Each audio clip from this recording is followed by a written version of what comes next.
আসসালামু আলাইকুম বন্ধুরা, আমরা এখন আসি এই যে দারুণ একটা আড্ডা হচ্ছে আমাদের। তো এদের সামনে বিয়ে শাদির বিষয় আসছে, তো সেই সব বিষয়ে কিছু মতামত নেবো এদের কাছ থেকে। এই জন্য দোস্ত, এর সামনে তোমার বিয়ের বয়স, তা বিয়ের যে একটা অনুভূতি সেটা কেমন?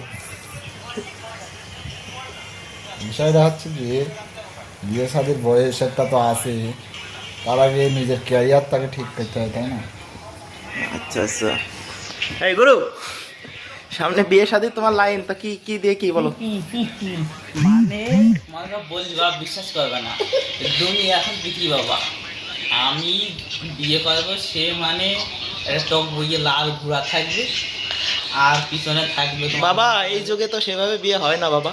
মানে নতুন করে আমি সে সাজিয়ে মনে করো যে, তারপরে মনে করো যে যাবো, আর পিছনে 20-30 ফ্যান মনে করো যে মাইক্রো থাকবে। এই তোমাদের ফ্রেন্ডই থাকবে মনে করো 250-300। ও আচ্ছা আচ্ছা আচ্ছা, তোমাদের জন্য ভিআইপি তাদের মধ্যে তোমার খুঁজে পাওয়া যাবে তো বাবা? আর তোমাদের জন্য একটা একটা দেশ বরাদ্দ থাকবে, আমি দেবো সেটা। তোমার পক্ষ থেকে? Yes. ওকে ওকে, ঠিক আছে, তুমি শুয়ে পড়ো।